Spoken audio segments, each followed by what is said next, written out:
Imagine looking in the mirror one morning and noticing these subtle yellowish nodules kind of forming on your eyelids. Or maybe you're looking really closely at your eyes and you see this distinct, pale, opaque ring encircling your iris. Right, which most people just ignore. Yeah, exactly. You might just brush it off as a quirk of aging. Hmm. But what you're actually seeing are visible outward clues that your cardiovascular system is actively struggling. Those are lipid deposits. And realizing that the exact same process leaving those markers on your eyes is, actively suffocating your coronary arteries in real time, it completely changes how you view the body. It really does. Because the cardiovascular system leaves this intricate trail of breadcrumbs, but only if you know how to read the pathology. Yeah, it's a stark reminder that what happens deep within the chest rarely stays hidden. I mean, if you understand the underlying mechanisms anyway. We tend to think of the heart as this impenetrable black box, right? Like it beats or it stops. Right, it's just a pump. Exactly, but the reality is that it's a highly dynamic landscape of, well, plumbing, electrical grids, and chemical feedback loops. By dissecting the cardiology pathology and the cardiovascular pharmacology we use to treat it, we unlock the profound logic of human anatomy. Every failure and every medical intervention is just a masterclass in fluid dynamics and cellular adaptation. Okay, let's unpack this, because today we are going to trace that logic from the very beginning of this deep dive. The source material we're looking at covers the entire spectrum. It starts from how the heart's wiring can be fundamentally flawed right out of the gate in fetal development, moving through the catastrophic structural failures of a myocardial infarction, and then finally looking at the heavy-hitting pharmacological tools we use to artificially manipulate those systems. I think the best place to start is with those early blueprints. Congenital heart defects give us a really pure look at hemodynamics, how blood moves under pressure.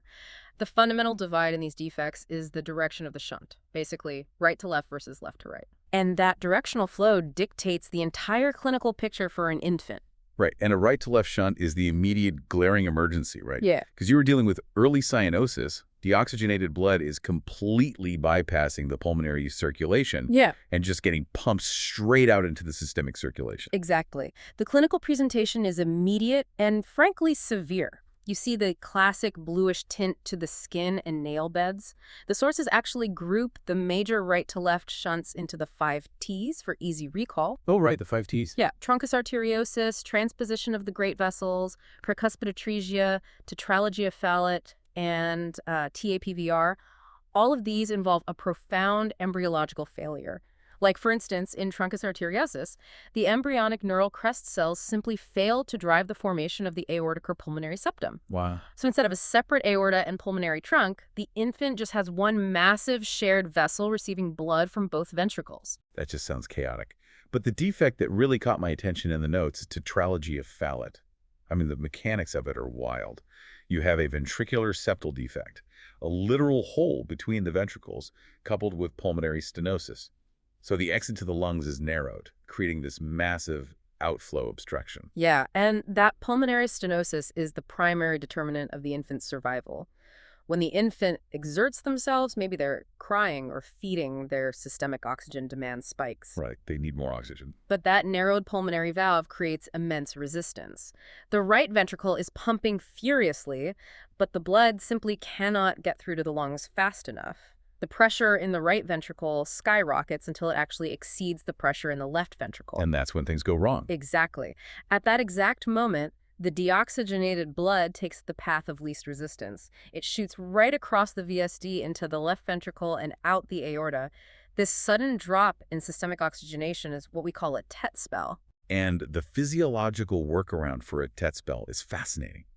Like, toddlers with tetralogy of Fallot will instinctively drop into a deep squat when they feel that hypoxia hitting. I always assumed this was just, the body trying to conserve energy. Yeah. But it's actually an engineering hack, isn't it? So it's like a leaky valve in a house's plumbing. Is squatting essentially like kinking the garden hose to force the water pressure back the right way into the lungs? That's a great way to put it. What's fascinating here is how that physical posture literally overrides a structural cardiac defect. By kinking those massive femoral and popliteal arteries in their legs, the child drastically increases their systemic vascular resistance. They're creating a roadblock. Right. They are artificially driving up the pressure in the entire left side of the circulatory system. As soon as the left ventricular pressure spikes higher than the right ventricular pressure, it acts like a physical wall, forcing the shunt to reverse. Yeah, the deoxygenated blood can no longer cross the VSD, so it is forced to push through that stenotic pulmonary valve to get oxygenated. The cyanosis resolves in real time based purely on mechanical pressure gradients. That is incredible. Wait, so if manipulating pressure fixes a right to left shunt, what happens in a standard left to right shunt? Say you have an isolated ventricular septal defect without the pulmonary stenosis. The blood is naturally going to flow from the high pressure left side to the lower pressure right side. The infant isn't cyanotic at birth, right? Correct. They aren't cyanotic at birth, but over time, the pulmonary circulation is just getting absolutely hammered by this extra volume. Okay, so what does that actually do to the lungs? Well, that constant bombardment is what leads to Eisenmenger syndrome. The pulmonary vasculature is designed to be a really delicate, low-pressure, high-capacitance system. When it's constantly subjected to the high-pressure ejection force of the left ventricle crossing over through the VSD, the endothelial cells in the lungs undergo profound pathologic remodeling. So, if the pulmonary circulation is a low-pressure system, why does the right ventricle suddenly decide to bulk up like a bodybuilder in Eisenmenger syndrome? Is it purely mechanical resistance, or is there like a chemical signal happening there? It's primarily driven by the mechanical resistance of that remodeled pulmonary tissue. The blood vessels in the lungs physically thicken and stiffen to protect their capillary beds from the sheer hydrostatic pressure. Oh, I see. This creates severe pulmonary hypertension. The right ventricle, which usually only has to pump against a tiny fraction of the resistance of the left, is now facing a massive wall of pressure. To overcome this, the right ventricular myocardium hypertrophies. It basically adds sarcomeres in parallel, bulking up the muscle wall. Until the tipping point, right? The day the right ventricle becomes so hypertrophied that its pressure exceeds the left, Right. and then the shunt just flips. And suddenly, you have late cyanosis. Deoxygenated blood is now bypassing the lungs. This triggers a whole cascade of systemic adaptations. Like, the kidneys sense the chronic hypoxia and start pumping out erythropoietin, or EPO, leading to polycythemia. That's a massive overproduction of red blood cells to try and capture whatever oxygen is available, right? Exactly. You also see the classic clubbing of the fingers and toes. Which is another incredible mechanism. The clubbing isn't just swollen tissue. Because the blood is bypassing the lungs, massive cells like megakaryocytes, which are normally filtered out by the pulmonary capillary beds, they just escape into the systemic circulation. Right, they slip right through. And they get physically lodged in the tiny capillaries of the fingertips, where they release platelet-derived growth factor. Yeah. And that causes the connective tissue to actually proliferate and change the shape of the fingers. It is a perfect example of how a localized defect in cardiac plumbing cascades into whole body pathology. The body is desperately trying to adapt to a broken blueprint. Man, so we've seen how physical pressure flips the script in a congenital defect. But what happens when that same pressure is applied to a perfectly normal heart over 40, 50, or 60 years? The pipes don't just passively endure it, they actively react. Which brings us to atherosclerosis and the mechanics of a myocardial infarction. Yeah, and atherosclerosis is often entirely misunderstood. It is not just cholesterol floating in the blood and passively sticking to the walls like, grease in a kitchen drain. Right. It is an aggressive, chronic, inflammatory disease of the arterial wall. The entire cascade begins with endothelial dysfunction. The delicate single layer of cells lining the artery is damaged by sheer stress from hypertension, or toxins from smoking, or advanced glycation end products if you have diabetes. And once that endothelial barrier is compromised, the LDL cholesterol seeps into the tunica, into the inner layer of the artery wall. And the immune system's response to that cholesterol is what actually builds the plaque. Macrophages arrive intending to clean up the invading lipids. Yeah, they phagocytose the oxidized LDL, but they lack a negative feedback mechanism to tell them when to stop. They just keep eating. Exactly. The macrophages gorge themselves on lipid until they become these engorged foam cells. These foam cells accumulate, forming a visible fatty streak. This chronic inflammatory state then triggers smooth muscle cells from the deeper layers of the artery to migrate into the intima. They start proliferating and laying down extracellular matrix like collagen and elastin, trying to wall off the inflammation. So they're essentially building a fibrous cap over this necrotic core of dead foam cells and lipids. This is the plaque. And as it grows, it narrows the lumen of the artery, leading to stable angina. At rest, you're fine, but the moment you demand more oxygen by running up a flight of stairs, that narrowed pipe just can't deliver, and the myocardium starts screaming in ischemic pain. Right. The tipping point, however, is when that plaque becomes unstable. The inflammatory cells within the atheroma secrete metalloproteinase enzymes that actively degrade the collagen in the fibrous cap. The cap thins out. When it finally ruptures, it exposes that highly thrombogenic necrotic core directly to the flowing blood. And the coagulation cascade goes off like a bomb. A thrombus forms instantly, causing a 100% occlusion of the coronary artery. You now have a STEMI, a full-blown myocardial infarction. The tissue supplied by that artery is suddenly entirely cut off from oxygen. And the timeline of what happens to the myocardium after that occlusion is just a fascinating study in cellular death and immune response. If you look at the heart muscle under a microscope in the first 0 to 4 hours, you won't actually see gross macroscopic changes. Interesting. But at the cellular level, the lack of ATP means the actin and myosin filaments cannot unbind. The myocytes lose their contractility. You see these characteristic wavy fibers as the dead cells are stretched and distorted by the mechanical force of the still beating, healthy tissue around them. Wow. And then by day 1 to day 3, the immune system arrives. Neutrophils flood the ischemic zone. You have extensive coagulative necrosis. The cells are dead, but their structural outlines are still preserved like ghosts, right? The neutrophils start releasing their own enzymes to break down this dead tissue. Yeah, and here's where it gets really interesting and frankly horrifying. From day 3 to day 14, the neutrophils clear out and the macrophages arrive to finish the cleanup. Right, the macrophages are the heavy machinery coming to clear the debris. Wait, the macrophages come in to clean up the dead tissue, but they end up degrading the structural integrity of the heart wall so much that it can cause a literal rupture of the heart. Yes, it is the brutal irony of the inflammatory healing process. The heart wall is at its absolute weakest during this 3 to 14-day window. The internal hydrostatic pressure of the ventricle pumping blood can cause a free wall rupture. That's terrifying. The softened, macrophage-degraded tissue simply gives way, and blood pours out of the ventricle into the pericardial sac, causing rapid cardiac tamponade and death. Or, rather than the outer wall giving way, that mushy degradation happens at the papillary muscles, the internal muscular pillars that hold the mitral valve shut during contraction. If a papillary muscle ruptures, the mitral valve just loses its anchor. It violently swings open, and every time the left ventricle contracts, it blasts a massive volume of blood backward into the left atrium and straight into the lungs. Acute, catastrophic mitral regurgitation. Exactly. The immune system's attempt to heal the infarct accidentally pulls out the load-bearing pillars of the heart's anatomy. It demonstrates how delicate the balance between clearing necrotic tissue and maintaining structural integrity truly is. Which brings us to the ultimate question. Knowing exactly how the plumbing gets clogged and the walls rupture, how do we intervene? How do we use pharmacology to alter the mechanics and the electricity of the system before we hit that catastrophic rupture? Well, the cardiovascular pharmacological toolbox is really powerful, but it requires a deep understanding of fluid dynamics and electrophysiology. Because when you intervene in a complex, self-regulating system, you often trigger counterintuitive paradoxes. Oh, coronary steal syndrome is the perfect example of this. When you have a patient with a severely narrowed coronary artery causing ischemia, the intuitive move would be to, administer a potent vasodilator to force the blood vessels open and get more oxygen to the starving tissue.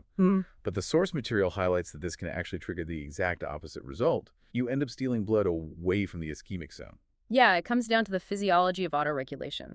The diseased stenosed artery supplying the ischemic tissue is already doing everything it can. It is maximally dilated. The local buildup of metabolites like adenosine and nitric oxide has already forced that specific vessel as wide open as its fibrous plaque will allow. It has absolutely zero vasodilatory reserve left. So when you introduce a systemic pharmacological vasodilator, that diseased artery literally can't open any further. Precisely. But the healthy arteries surrounding it, which have normal vascular tone, respond to the drug by dilating massively. Fluid dynamics dictate that blood will always take the path of least resistance. Right. So by dramatically dropping the resistance in the healthy vessels, the blood flow shifts entirely toward them, actively diverting blood away from the maximally dilated diseased artery. You have pharmacologically starved the ischemic tissue. It's a physiological trap, and we Yeah. see similar pharmacological quirks when we look at the drugs used to prevent that plaque buildup in the first place. Mhm. Statins are, the bedrock of lipid-lowering therapy. They inhibit HMG-CoA reductase, slashing LDL production and vastly decreasing mortality. Huh? But you have to be incredibly careful when combining them with other lipid-modifying drugs like Yeah. fibrates. Oh, definitely. Combining statins and fibrates exponentially increases the risk of severe myopathy, muscle damage, and rhabdomyolysis, where the breakdown of muscle tissue just clogs the kidneys. And then you have niacin, which is highly effective at lowering triglycerides and raising HDL, but it comes with a notoriously uncomfortable side effect. The cutaneous flushing.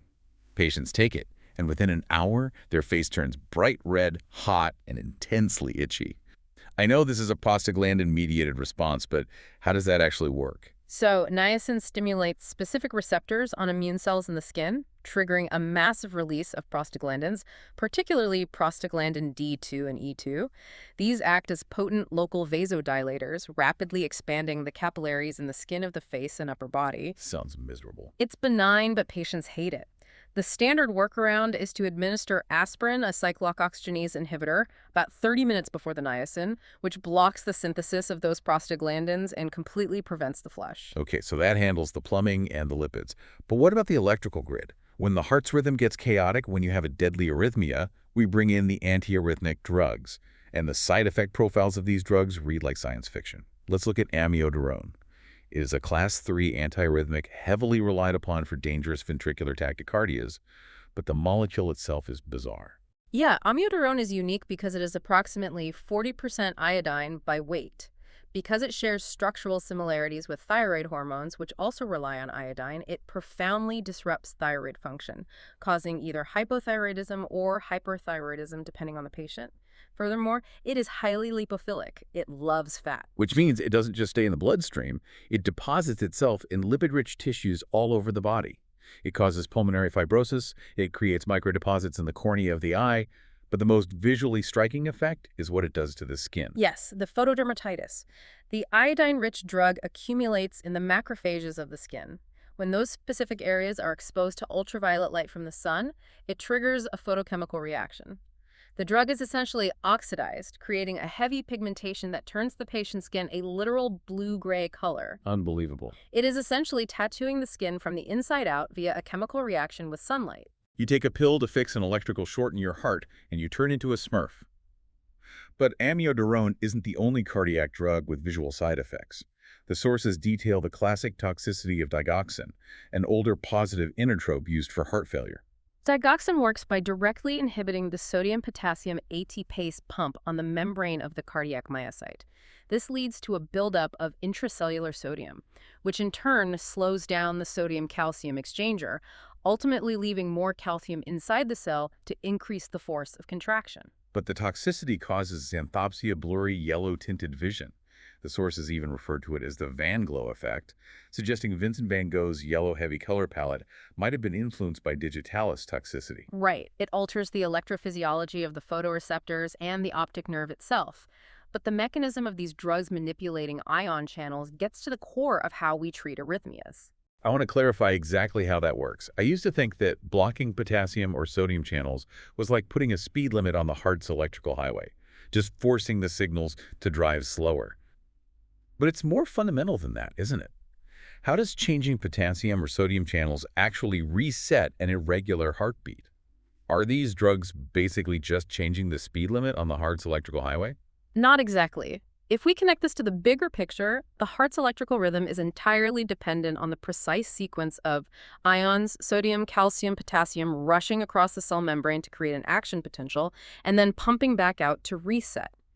When an arrhythmia occurs, that electrical signal is often caught in a chaotic reentry loop, firing over and over. So instead of the speed limit, it's more like a camera flash recharging.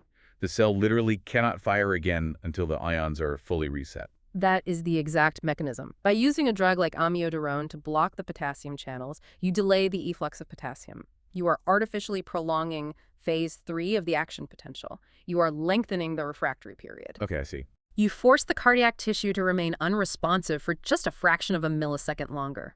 By extending that recharge time, you break the chaotic reentry loop. The rogue electrical signal hits a wall of unreset tissue and dies out, allowing the sinoatrial node, the heart's natural pacemaker, to reestablish a normal rhythm. You are manipulating ion gradients by milliseconds to prevent sudden cardiac death. So what does this all mean? We started this deep dive looking for precision, expecting clear-cut binary answers. But what the source material actually reveals is a masterclass in adaptation.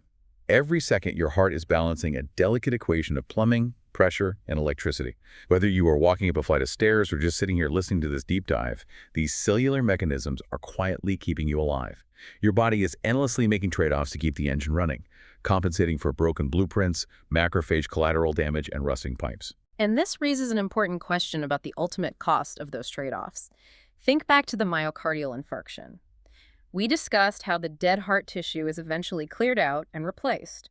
Weeks or months after the initial ischemic event, fibroblasts lay down dense collagen, turning that weakened, mushy zone into a tough, gray-white scar. It builds a permanent patch. It does. That dense scar tissue is structurally vital. It prevents the catastrophic free wall rupture we talked about earlier. It ensures structural survival. But collagen is electrically inert. It does not conduct the action potential the way healthy myocardium does. It acts as an absolute permanent anatomical roadblock on that electrical highway. Oh, wow. You fix the structural wall, but you permanently alter the electrical grid. Exactly.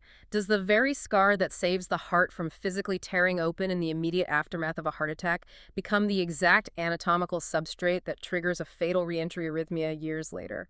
It is the ultimate paradox of cardiac pathology, a permanent trade-off between structural survival today and electrical chaos tomorrow. The body choosing the immediate lesser of two evils, leaving a ticking clock in the electrical wiring. Something to think about the next time you feel your pulse. Thanks for joining us on this deep dive, and we'll catch you on the next one.